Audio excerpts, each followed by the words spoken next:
Three, two, one. Hello, everyone. Welcome to this special Pop the Teacher here. I'm really happy to have you here. I'm teacher Fabi Montanari, and I'm here to help you understand how to speak English without barriers. So it's my job here and my mission to help you reach your targets. And tonight we are going to talk about fast fluency. How long is it necessary until we get to fluency rhythm, and how we can? Is it possible for us to speed it up, or for us to get there faster? This is what we're going to talk about tonight. And this is part of the warm up for speaking English without barriers. It is our special week next week. Our special classes we are going to have starting next Monday. So if you haven't registered yet, it's your turn now. It's your chance to register and be part of these live classes. Get into our WhatsApp group because it's really important for you to receive all the information you need. Okay, so can you hear me really well? Is the sound okay for you? I can see people here. Welcome, everybody. I can see your names here on my screen. And if the sound is okay, just say to me it's okay, audio okay, so that I know that I can just continue. Okay. Hi, Jessica. Thank you for the feedback. The audio is okay. Very good. So let's talk about this fast fluency. And this is something that people usually ask me, teacher, how can I become fluent? Or how long until I become fluent? I know that for many people, when we don't speak English yet, or if we haven't reached our goal yet, we really want to get there really fast. It doesn't matter if it's related to speaking English for like if you practice some sports and you want to become better in that sport, if you are going on a diet and you want to weigh to eliminate 5 kilos, 10 kilos. We just want to get there. We just want to see the result happening in our life. Yeah.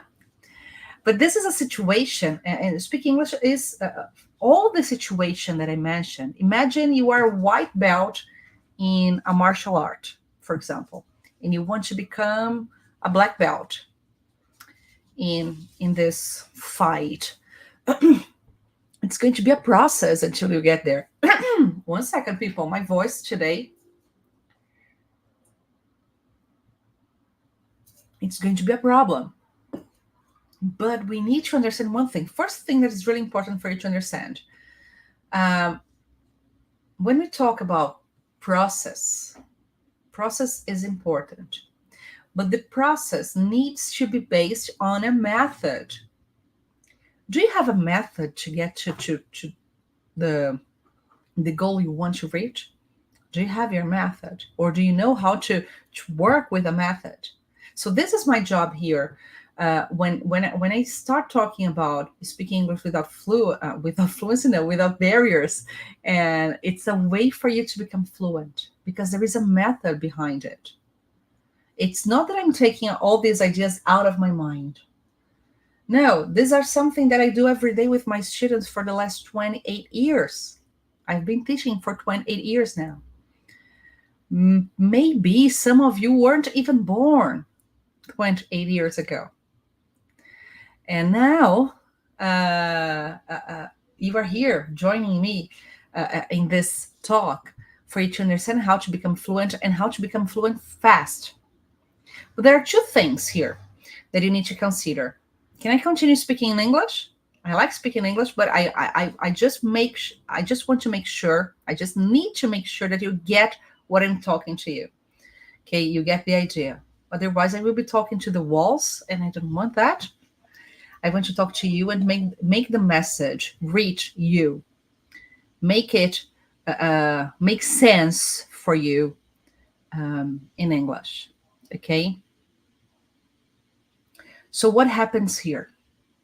When we talk about fluency, what is fluency? First, fluency is our ability to have like a flowing conversation. Flowing, like a river flowing, fluency is related to that. Okay. Andrea, you said, I understand almost nothing. You don't understand?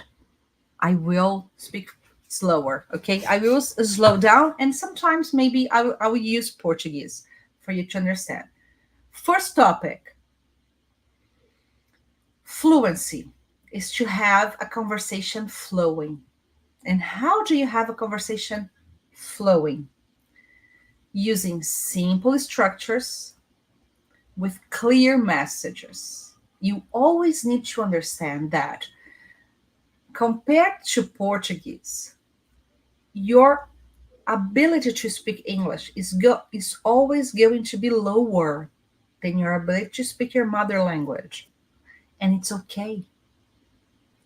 I told you this week, if you joined me in the other lives, I told you that one of the biggest problems is that you have like this level of proficiency in English, in Portuguese, and you want to start English with the same level of proficiency. And then you get stuck because things don't happen the way you wanted. Okay? So you need to understand that. You need to understand that you have to go some steps lower and speak English, like in a slower path.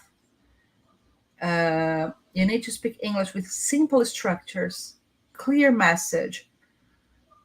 All of this is part of your fluency. For you to understand, let's imagine, let's bring this to a situation that we all have been through at the beginning, at least. Okay, when you were at school and you had to give a presentation, like you had a presentation about your history research. You studied about the history of Brazil, and you have like a seminar to present it to your teacher on like Brazilian independence, for example. If you are like 12, 13, 14 years old, you are going to speak. You are fluent in Portuguese. A teenager is fluent in Portuguese. But when you go to the presentation, you know, and you have some limitations in that presentation. The number of vocabulary, different vocabulary, the way you present things, your confidence. Okay, now let's say that a few years later, you have to give a presentation on something in your university, your final task, TCC. So compared to a teenager giving a presentation in class, TCC, your final assignment in English is going to be better than it was compared to when you were a teenager. Okay? Right? And now let's move a few years later. Imagine you finished university and you finished your master degree. And you are going to give a presentation for your final assignment in your master degree. The level of vocabulary,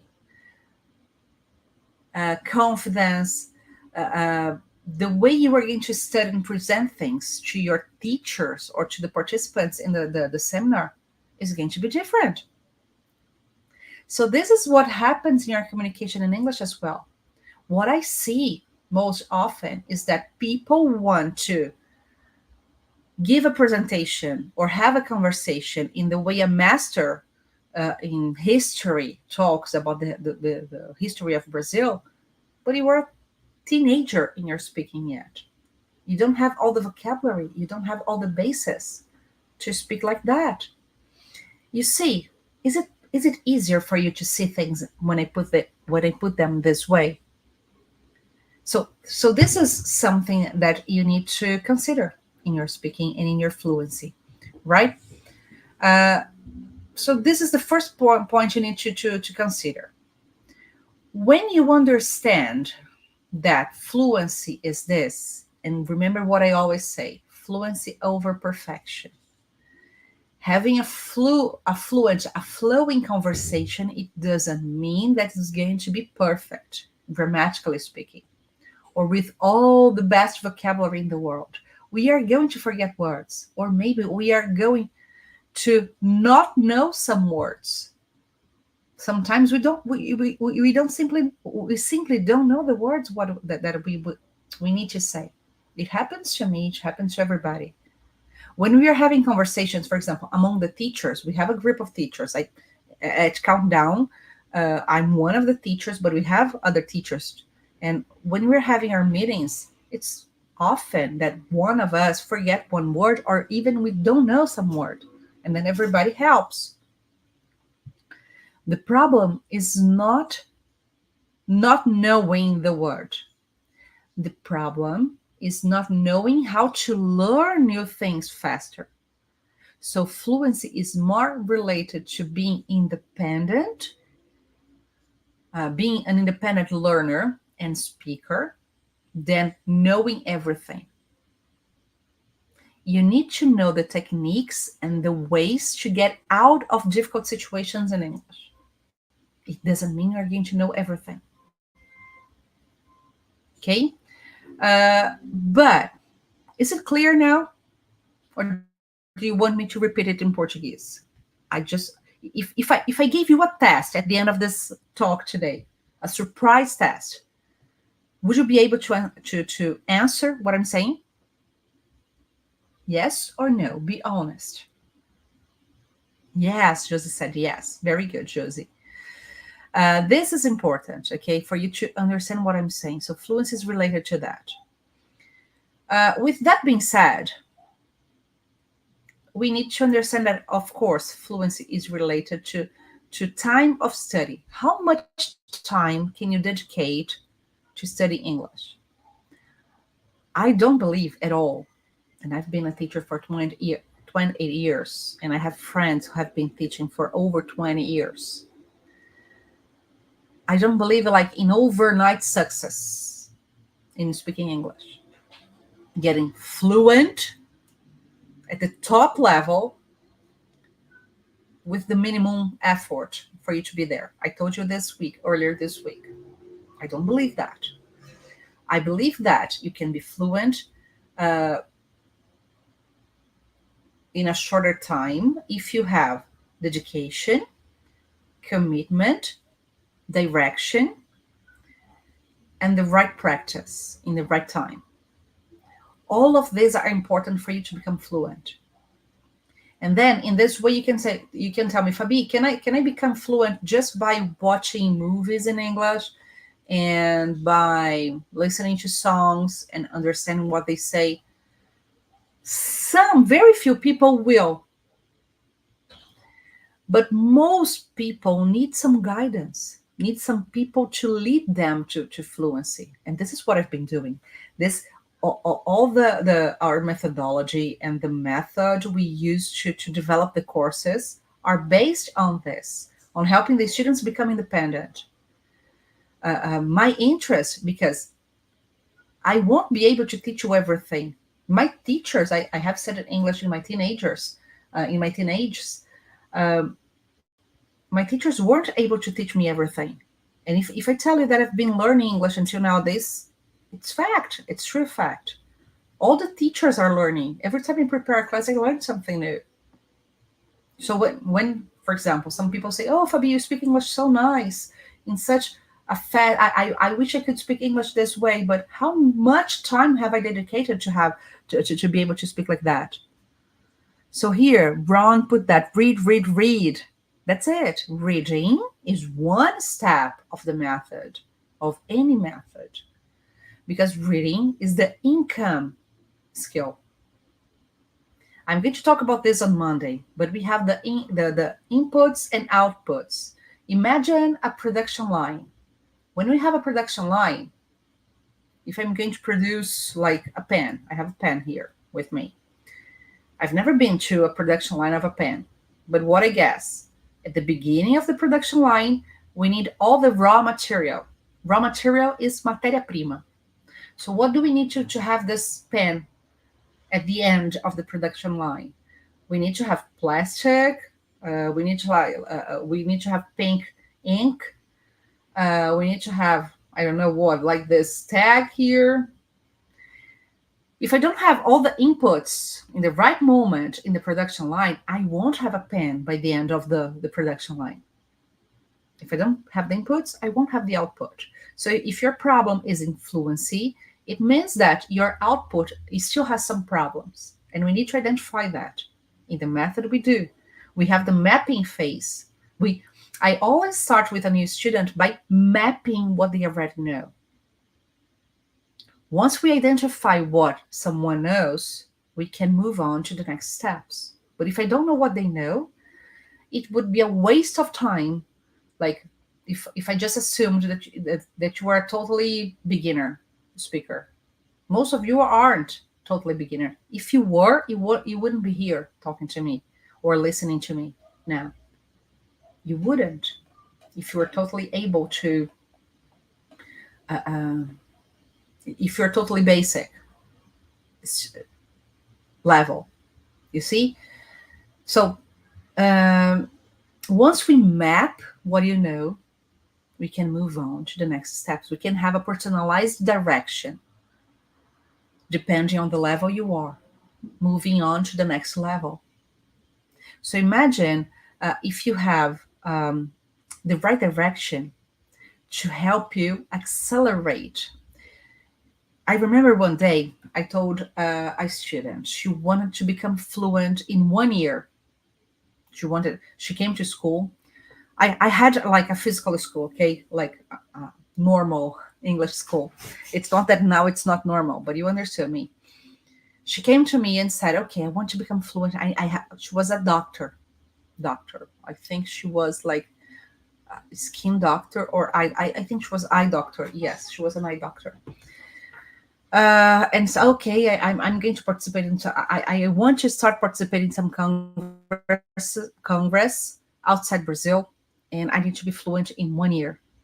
Okay, then can we become fluent in 1 year? Yes, but depending on the level you are going to need more time studying. Oh no, I just have 1 hour per week to study. And then I said, okay, I won't help you with that. Oh, but can we start with one class? No. In that case, I didn't let her become my student in that case. Because I told her, if you have only 1 hour per week and you want to become fluent in 1 year, I know that mathematically this account doesn't match. And by the end of 1 year, you are going to say, oh, I studied with that teacher for 1 year and I didn't learn anything.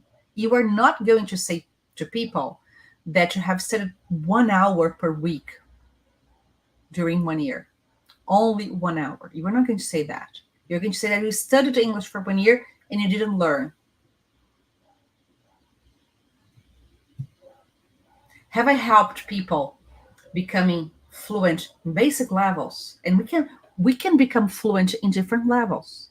The way I explained, like a teenager giving a presentation on Brazilian history to his teacher when when they are 13, 14, or 15 years old is different from a student of history, a graduation student of history giving a presentation on Brazilian history. And it's different from the one that goes over a master degree in history. So you understand, we are going to be able to talk deeper about some issues that in basic levels we aren't. And it's okay. But you are going to say that a teenager is not fluent in Portuguese. Yes, they are, but with limitations.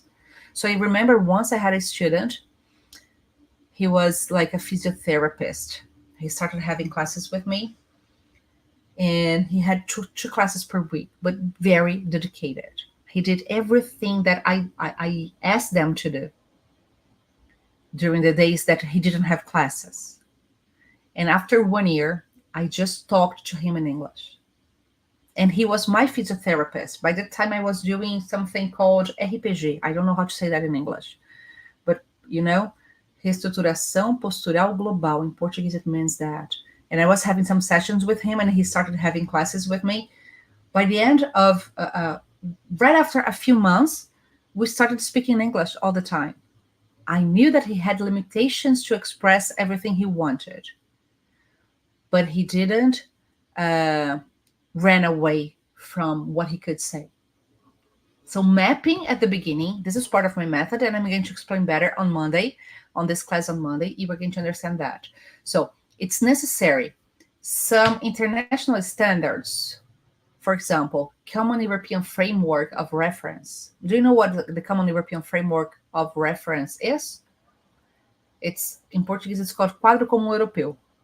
It's an international standard to level your skills in a foreign language like English, Portuguese, French, Italian, all the European languages. And according to this standard, not made by me, but that they recommend that from each level, from A1, all the levels in Common European Framework of Reference, we have C1, A1, A2, the basic levels, B1, B2, the intermediate levels, C1, C2, the advanced, proficient levels. And for you to move on from one method, from one level to the other, in a consistent way, you need to dedicate around 100 hours to 120 hours of studies related to that topics. Teacher, 100 hours per level? It means that I need 700 hours until I become fluent. Yes. Do you think it's that too much? If you have, for example, in the course, do you think you can study 1 hour per day for only 8 weeks? Then you have around 56 hours already, only in 8 weeks. If you study 2 hours per day, you're going to have like 120 hours in 8 weeks. And then in this miracle, I believe, I always say that this is not the miracle department. Depending on what you want, this is not the miracle department, and I won't be able to help you. But if you want to have the direction, practice, feedback, and everything that combined, they are part of the method that's going to lead you to the fluency, I can help you with that. This is what the miracle is about, okay? I'm not saying like I want to become fluent in the next year and I want to study 1 hour per day or per week. Said, okay, I'm sorry. This is not the miracle department in this case, okay? So you need to understand that, how much time you can dedicate, and this is math, just math. You are going to move from here to here, depending on how many hours you can dedicate. Oh, teacher, then it's going to be impossible for me to become fluent. No, it's my routine is very busy. I have been working hard. What's the minimum that you can do? Can you study 1 hour or 2 hours per week? Can you study 3 hours per week? It's possible. If your best is 2 hours per week, okay, enjoy them. Make the best of them, out of them. Yesterday, a student sent me a message. I remember he became my student in 8WI. 8WI is the method to help you overcome these barriers in 8 weeks. And for the students participating in the classes next week, you're going to have a special condition to join me. Of course, this is preceding the opening of the new group. But okay, he became my student in the June group. Yes. Teacher, I'm really busy. I really need to speak English for yesterday. I should be fluent now. He works with purchasing. And he said, I need to be fluent really fast. Okay, so then I helped him in the mapping phase. I helped them map that. And then he disappeared. He participated in 1 or 2 live classes that I have with the students, and then he disappeared. And then yesterday he told me, teacher, until November, I'm in a project in my company and I really can't study like every day. Okay, but can you study 2 hours talking with him on the phone? And then said, yes, 2 hours, I think I can. Said, this is better than not study English at all for 2 months. And then after 2 months, you decide to go on a diet, like an extreme diet every day. in November. What is the best you can do today? I asked him. I said, what is the best scenario you have? Do you think you can have 2 hours per week? It's better to study English 2 hours intentionally than not study English at all for 2 months. Get involved by English speaking. When people tell me, oh, Fabi, how did you improve your English until this level you speak nowadays? It wasn't only by studying in a formal way, opening a book and doing exercises. It's by being surrounded by English. When you are, for example, getting prepared for your day, do you think of the steps you have to do in Portuguese or in English? Okay, today I have to go to the doctor who saw that I went to the doctor earlier today, to the eye doctor, and I had to dilate my eye for the exam, routine exam, because I have myopia. This is a chance for you to learn, okay? Instead of thinking, ok, hoje eu vou ter que ir no médico, depois eu vou ter que tentar cortar o cabelo das crianças, que está grande, depois eu vou ter que preparar o almoço, depois eu vou ter que ir até fazer a live à noite. Imagine, tudo aquilo que a gente pensa que a gente tem que fazer, se você já começar a pensar em inglês. Você sabe falar tudo que você precisa fazer em inglês? Tudo aquilo que a gente precisa é necessidade básica. Se você consegue comunicar com clareza as suas necessidades básicas, vou mostrar isso na aula de segunda. O quão claro você consegue ser nessas necessidades básicas. Nossa, teacher, eu não sei como que eu falo, eu tenho consulta no oftalmologista hoje de manhã, eu vou ter que dilatar a vista para verificar a minha miopia. Que ótima chance que você vai ter de aprender a falar isso. Entende? Quando eu falo de necessidade básica, o que você tem que fazer hoje são necessidades básicas. Você sabe falar isso em inglês? Eu preciso sentar com o meu chefe e preciso falar que a gente está com um problema no projeto. Então, muitas vezes o que eu vejo como um impeditivo da fluência rápida é o aluno separar muito que o inglês é só um momento de estudo e não traz para perto da vida. Põe na caixinha do inglês e abre essa caixinha bem de vez em quando. E a fluência demora para chegar mesmo. As barreiras vão sendo levantadas ali, porque vai acumulando pó em cima dessa caixinha, se você não usar ela. Entende? E às vezes você fala assim, não sei nada de inglês. Mentira, mentira. Dando aula há 28 anos, deixa eu ver se teve algum aluno que realmente não sabia nada de inglês. Uma aluna em 28 anos. Eu aposto que todos vocês aqui são um nível A2, talvez não, no mínimo, um nível A2. Aposto. Segunda-feira eu vou ver, quando vocês fizerem o mapa do inglês. Que eu consigo ver o nível de vocês. Quando o aluno entra para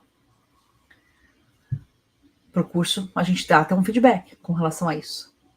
Então, eu aposto que muitos de vocês são B1, ou no mínimo um A2, que é o final do ciclo básico. Se tiver de uma maneira consistente, já era para vocês estarem conseguindo falar inglês. Se não está conseguindo falar inglês ainda, é porque ainda tem algumas inconsistências. Como que a gente pega isso? No mapeamento, que a gente faz quando o aluno entra. Vamos pensar no mapeamento como uma parede de tijolos, tá? Vamos pensar que você está levantando uma parede, já dei esse exemplo aqui essa semana, mas vou repetir caso você não tenha visto. Presta atenção. Quando a gente vai levantar uma parede, tem uma parede aqui na minha frente, atrás aqui das câmeras. Quando a gente vai levantar uma parede, a gente vai colocar um tijolo do lado do outro. Começa de baixo, né, do chão até o teto. Um tijolo do lado do outro. Agora, isso é a maneira da parede ser bem construída.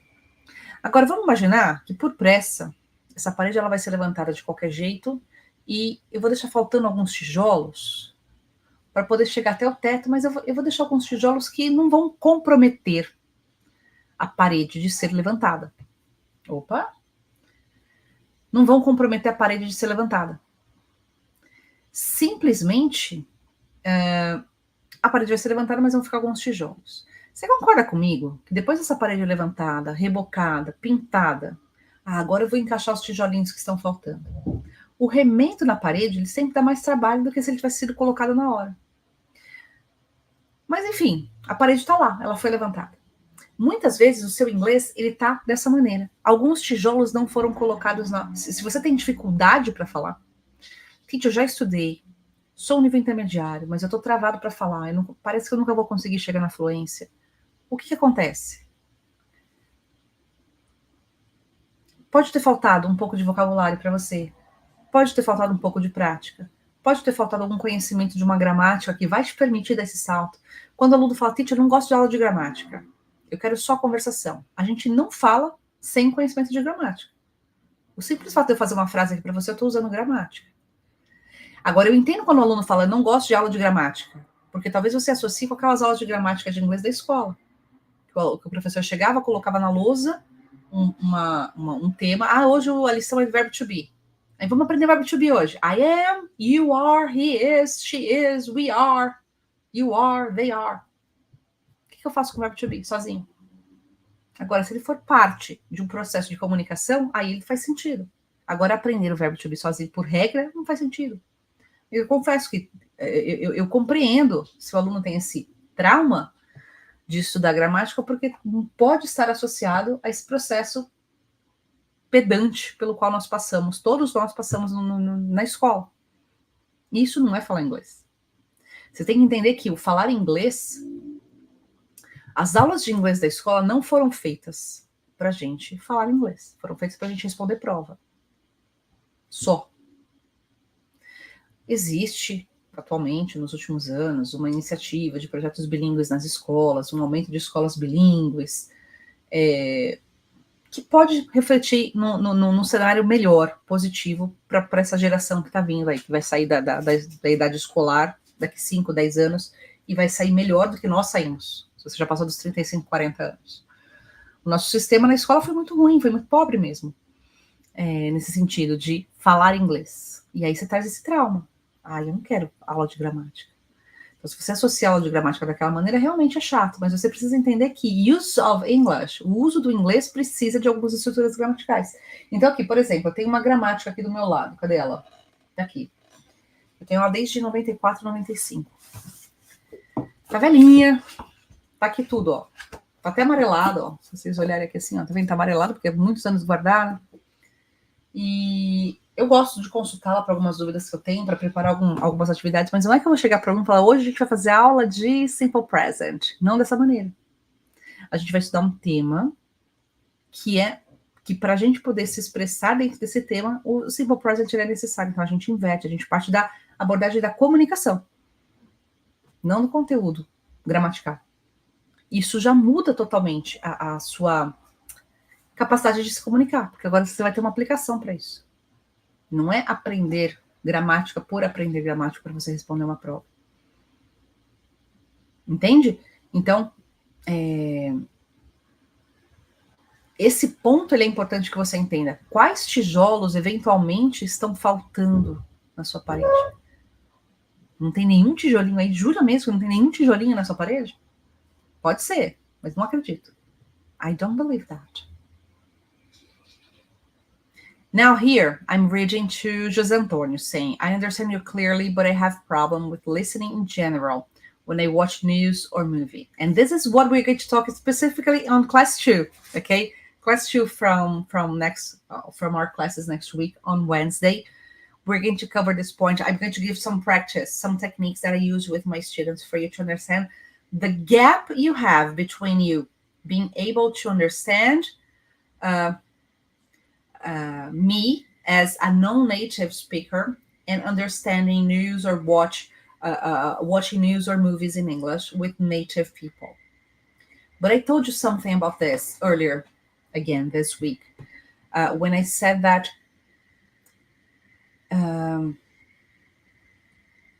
native people sometimes use local, regional expressions.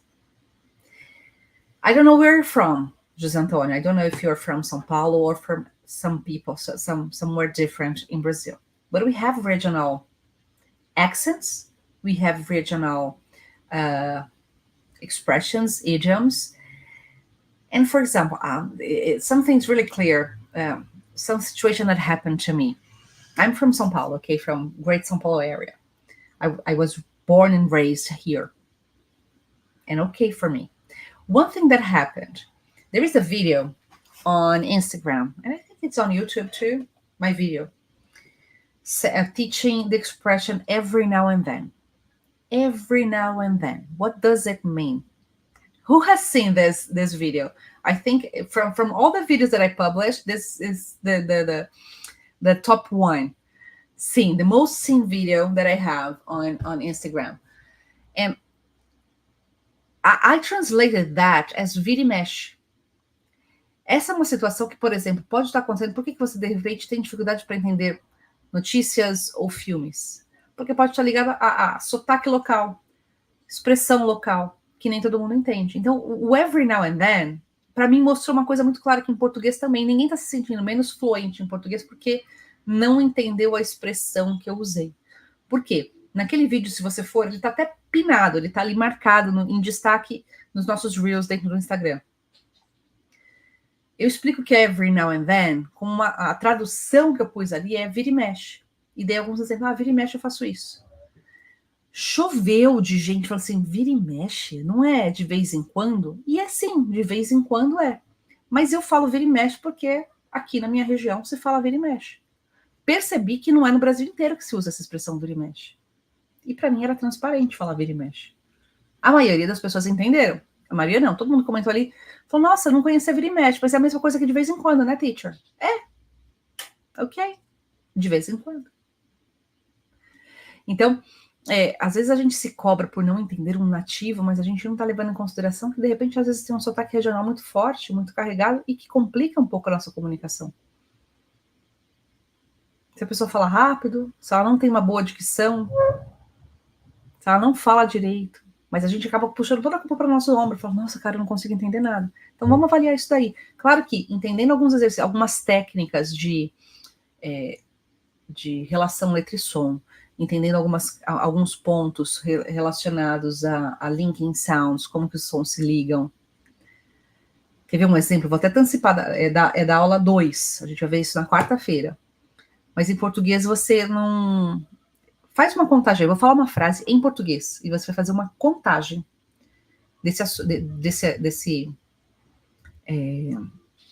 do número de palavras, da frase que eu vou falar. Quero que você faça uma contagem do número de palavras que eu vou falar, dessa frase em português. Eu quero uma casa branca e alta. Eu quero uma casa branca e alta. Quantas palavras tem aí? Eu quero uma casa branca e alta. 8, certo? Eu quero uma casa branca e alta. 7. eu contei 7, mas falei 8. 7.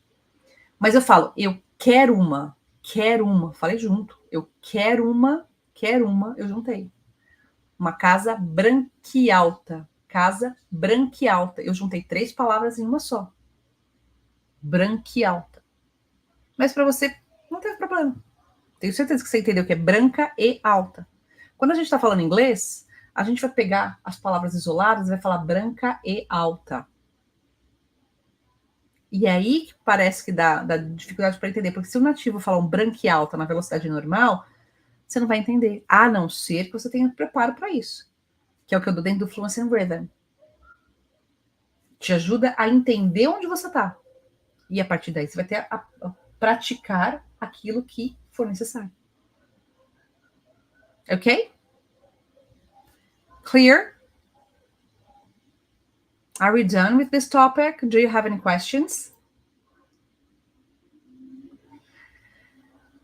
So, people, if you have no further questions, I don't know if you have put something here. Let me come back. 20 questions.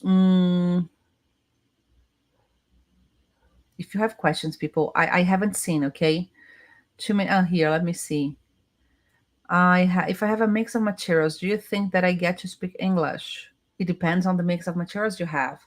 I don't know what materials you have, but it's important to work on the quality of these materials, on the focus of them, the intention of them, okay? So this is important. Eduardo, encantada com a sua pronúncia fluida, compreensível, didática, parabéns. Very good, thank you so much. Thanks for this feedback. It's really good to have that.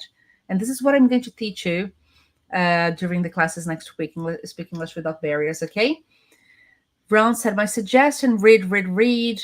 I read scripts every day, and even though English was my first language, there are always words that I'm not familiar with. My 2 cents. Very good. Very good contribution to that. Have we covered all the questions here? I think so. So people, Monday, 8 p.m., we have our first class. I want to see everybody here with me live. Get a pen, a paper, and pencil. Be prepared. And be with me on Monday evening. You are not going to regret. It's going to be a game changer for your fluency journey. Okay? So that's it, people. Have a great weekend, and I'll see you on Monday. Bye-bye.